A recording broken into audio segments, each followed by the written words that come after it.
ನಮಸ್ಕಾರ. ಇವತ್ತಿನ ವಿಡಿಯೋ ಲಕ್ಷ ಲಕ್ಷ SIPಗಳು ಸ್ಥಗಿತ, ಭಯದ ವಾತಾವರಣ. ನಾನು ಡಾಕ್ಟರ್ ಭರತ್ ಚಂದ್ರ. ವಿಡಿಯೋಗಳ ಉದ್ದೇಶ ಕನ್ನಡಿಗರ ಫೈನಾನ್ಷಿಯಲ್ ಎಜುಕೇಶನ್. ಕಳೆದ 2-3 ವರ್ಷಗಳಲ್ಲಿ ರಿಟೇಲ್ ಇನ್ವೆಸ್ಟರ್ಸ್ ಭಾರತದ ಷೇರು ಮಾರುಕಟ್ಟೆಗೆ ಒಂದು ಒಳ್ಳೆಯ ಬುನಾದಿಯನ್ನು, ಫೌಂಡೇಶನ್ ಅನ್ನು ಕೊಟ್ಟಿದ್ರು. ರಿಟೇಲ್ ಇನ್ವೆಸ್ಟರ್ಸ್ ಡೈರೆಕ್ಟ್ ಆಗಿ ಷೇರುಗಳಲ್ಲಿ, ಮ್ಯೂಚುವಲ್ ಫಂಡ್ ಅಲ್ಲಿ ಹಣವನ್ನು ಹಾಕ್ತಾ ಇದ್ರು. ಅದರೊಂದಿಗೆ ದೇಶೀಯ ಸಾಂಸ್ಥಿಕ ಹೂಡಿಕೆದಾರರು ಅಂದ್ರೆ DIIಗಳು ಕೂಡ ದೊಡ್ಡ ಮಟ್ಟಿನಲ್ಲಿ ಹಣವನ್ನು ಹಾಕ್ತಾ ಇದ್ರು. ಅದರಿಂದಾಗಿ ಮಾರುಕಟ್ಟೆಯಲ್ಲಿ FIIಗಳು ಸೇಲ್ ಮಾಡ್ತಾ ಇದ್ರು ಕೂಡ ಮಾರುಕಟ್ಟೆ ಕೆಳಗೆ ಜಾಸ್ತಿ ಬಿದ್ದಿಲ್ಲ. ಆದರೆ ಕೆಲವು ತಿಂಗಳುಗಳ ಕೆಳಗಿನಿಂದ SIP ಡಾಟಾ ತಗೊಂಡ್ರೆ ನಮಗೆ ಅರಿವಾಗುವುದೇನು ಅಂತಂದ್ರೆ, ರಿಟೇಲ್ ಇನ್ವೆಸ್ಟರ್ಸ್ ಸದ್ಯದ ಮಟ್ಟಿಗೆ ಮಾರುಕಟ್ಟೆಯಲ್ಲಿ ಒಂದಷ್ಟು ನಿರಾಶೆಯನ್ನು ಕಂಡಿದ್ದಾರೆ ಅಥವಾ ಅವರಲ್ಲಿ ಭಯದ ವಾತಾವರಣ ಇದೆ. ಅದರಿಂದಾಗಿ ಹೊಸ SIPಗಳು ಬರೋದಕ್ಕಿಂತ ಜಾಸ್ತಿ ಹಳೆಯ SIPಗಳನ್ನು ಡಿಸ್ಕಂಟಿನ್ಯೂ ಮಾಡ್ತಾ ಇದ್ದಾರೆ. ನಿಮ್ಮ ಮುಂದೆ ಒಂದಷ್ಟು ಅಂಕಿಅಂಶಗಳು. SIP ಡಾಟಾ ಜುಲೈ 2024 ಇಂದ ಮಾರ್ಚ್ 2025. ಜುಲೈ 2024 ಅಲ್ಲಿ ಹೊಸ SIPಗಳು ಸ್ಟಾರ್ಟ್ ಆಗಿದ್ದು 72.6 lakhs. SIP ಡಿಸ್ಕಂಟಿನ್ಯೂ ಆಗಿರೋದು 37.3 ಲಕ್ಷ. ಆಗಸ್ಟ್ 2024 ಅಲ್ಲಿ ಹೊಸ SIPಗಳು 63.9 lakhs. SIP ಡಿಸ್ಕಂಟಿನ್ಯೂ ಆಗಿರೋದು 36.5 ಲಕ್ಷ. ಸೆಪ್ಟೆಂಬರ್ 2024 ಅಲ್ಲಿ new SIPs 66.4 lakh. SIP discontinued 40.3 lakhs. October 2024 ಅಲ್ಲಿ ಹೊಸ SIPಗಳು 63.7 ಲಕ್ಷ ಆದರೆ SIP ಡಿಸ್ಕಂಟಿನ್ಯೂ ಆಗಿರೋದು 38.8 ಲಕ್ಷ. ನವೆಂಬರ್ 2024 ಅಲ್ಲಿ ಸೆಲ್ಲಿಂಗ್ ಸ್ಟಾರ್ಟ್ ಆಯಿತು. ನ್ಯೂ SIPs 49.5 lakhs ಆದರೆ SIP ಡಿಸ್ಕಂಟಿನ್ಯೂ ಆಗಿರೋದು 39.1 lakhs. ಡಿಸೆಂಬರ್ 2024 ಅಲ್ಲಿ ನ್ಯೂ SIPs 54.5 lakhs ಆದರೆ SIP ಡಿಸ್ಕಂಟಿನ್ಯೂ ಆಗಿರೋದು 44.9 lakhs. ಜನವರಿ 2025 ಅಲ್ಲಿ 56.2 ಲಕ್ಷ ಹೊಸ SIPಗಳು ಬಂದರೆ ಡಿಸ್ಕಂಟಿನ್ಯೂ ಆಗಿರೋದು ಜಾಸ್ತಿ ಆಯಿತು, 61.3 lakhs. ಫೆಬ್ರವರಿ 2025 ಅಲ್ಲಿ ಹೊಸ SIPಗಳು ಮಾರ್ಕೆಟಿಗೆ ಬಂದದ್ದು 44.6 lakhs ಆದರೆ SIP ಡಿಸ್ಕಂಟಿನ್ಯೂ ಆಗಿರೋದು 54.7 lakhs. ಮಾರ್ಚ್ 2025 ಅಲ್ಲಿ ಮತ್ತೊಂದಷ್ಟು ಜಾಸ್ತಿ ಕುಸಿತ. ನ್ಯೂ SIPs ಕೇವಲ 40.2 lakhs ಆದರೆ SIP ಡಿಸ್ಕಂಟಿನ್ಯೂ ಆಗಿರೋದು 51.6 lakhs. ಫೆಬ್ರವರಿ ಮಾರ್ಚ್ 2025ರಲ್ಲಿ ಹೊಸ SIPಗಳು ಕಮ್ಮಿ ಆದವು ಮತ್ತು ಹಳೆ SIPಗಳು ಒಂದಷ್ಟು ಡಿಸ್ಕಂಟಿನ್ಯೂ ಆದವು. ಅಲ್ಲಿಗೆ ಟೋಟಲ್ ಮಂತ್ಲಿ ಇನ್ವೆಸ್ಟ್ಮೆಂಟ್ SIPಯಲ್ಲಿ ಒಂದಷ್ಟು ಮಾರ್ಜಿನ್ ಅಲ್ಲಿ ಕೆಳಗೆ ಬಿತ್ತು. ಹಿಂದಿನ ದಿನಗಳಲ್ಲಿ SIP ಅಮೌಂಟ್ ಪ್ರತಿ ತಿಂಗಳು ಜಾಸ್ತಿ ಆಗ್ತಾ ಇತ್ತು. SIP ಬಗೆಗೆ ಇಂದಿನ ದಿನಗಳಲ್ಲಿ ಜನರಲ್ಲಿ ಒಳ್ಳೆಯ ಮಾಹಿತಿ ಇದೆ ಮತ್ತು ಅದು ಎಷ್ಟು ಲಾಭದಾಯಕ ಅಂತ ಎಲ್ಲರಿಗೂ ಗೊತ್ತು.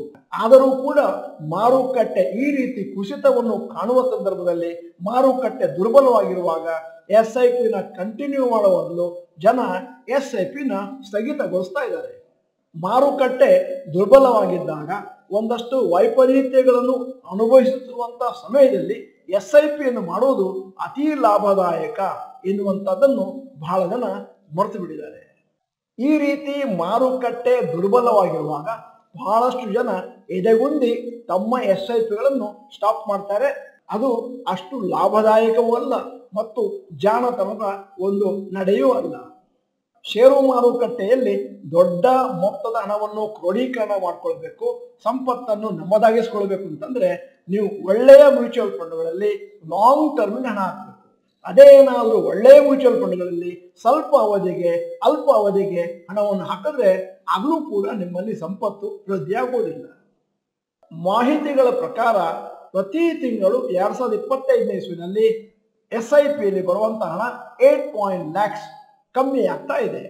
ಮಾರುಕಟ್ಟೆ ಮೇಲಕ್ಕೆ ಹೋಗ್ತಾ ಇತ್ತು ಜುಲೈ ಸೆಪ್ಟೆಂಬರ್ 2024 ಅಲ್ಲಿ.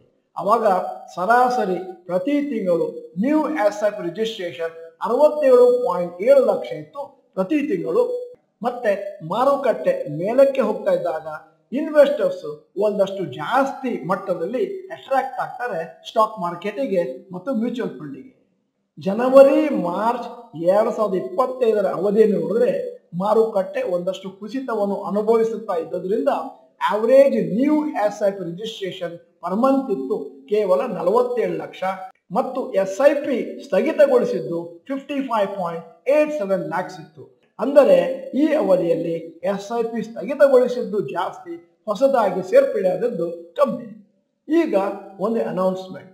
ಬಹಳ ಜನ ನಮಗೆ ಕೇಳುವ ಪ್ರಶ್ನೆ, ಮ್ಯೂಚುವಲ್ ಫಂಡ್ಗಳ ಬಗೆಗೆ ಒಂದಷ್ಟು ಮಾಹಿತಿ ಕೊಡಿ. ಅದಕ್ಕೋಸ್ಕರ ನಾವು ಒಂದು ಫ್ರೀ 2 ಗಂಟೆಗಳ ಆನ್ಲೈನ್ ವರ್ಕ್ಶಾಪ್ ಮಾಡ್ತಾ ಇದ್ದೇವೆ.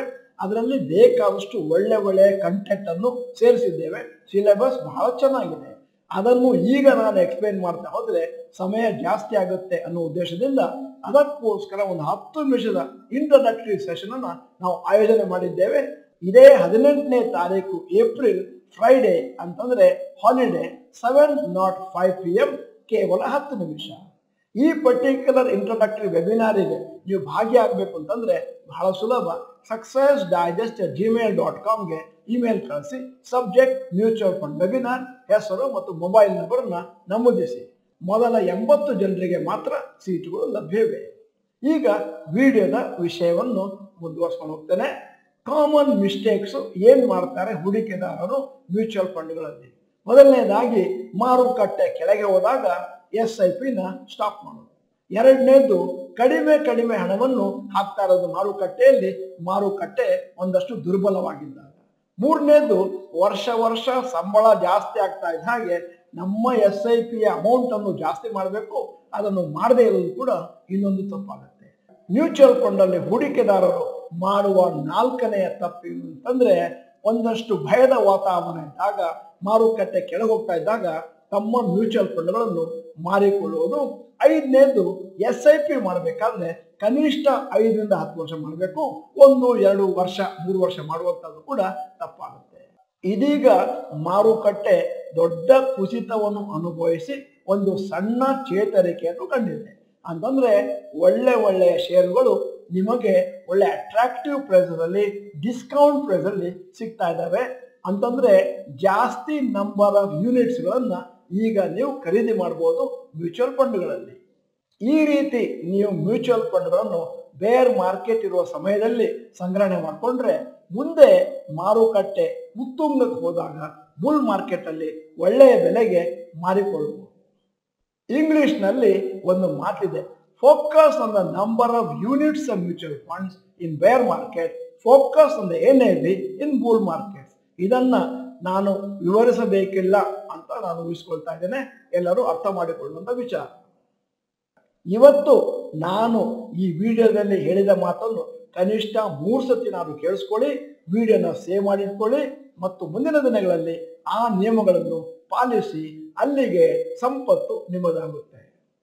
ವಿಡಿಯೋದ ಕೊನೆಯಲ್ಲಿ ಇವತ್ತಿನ ವಿಡಿಯೋಗೆ ಸಂಬಂಧಪಟ್ಟ ಹಾಗೆ ಒಂದು ಪ್ರಶ್ನೆ ಕೇಳ್ತಾ ಇದ್ದೇನೆ.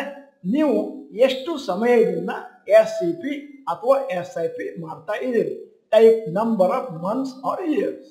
ನೀವು ಡಾಕ್ಟರ್ ಭರತ್ ಚಂದ್ರ ಇನ್ಸ್ಟಿಟ್ಯೂಟ್ ಕನ್ನಡ ಚಾನಲ್ ಮೆಂಬರ್ ಅಲ್ಲ ಅಂತಂದ್ರೆ ಇದೀಗ ಸಮಯ. ಸಬ್ಸ್ಕ್ರಿಪ್ಷನ್ ಬಟನ್, ಬೆಲ್ ಐಕಾನ್ ಒತ್ತಿ. ವಿಡಿಯೋ ಚೆನ್ನಾಗಿದ್ರೆ ಲೈಕ್ ಬಟನ್ ಒತ್ತೋದನ್ನು ಮರಿಬೇಡಿ. ವಿಡಿಯೋನ ನಿಮ್ಮ ಎಲ್ಲಾ ಸ್ನೇಹಿತರಿಗೂ ಫಾರ್ವರ್ಡ್ ಮಾಡಿ. ವಿಡಿಯೋನ ಸಂಪೂರ್ಣವಾಗಿ ನೋಡಿದ್ದಕ್ಕೆ ಧನ್ಯವಾದಗಳು. ನಮಸ್ಕಾರ.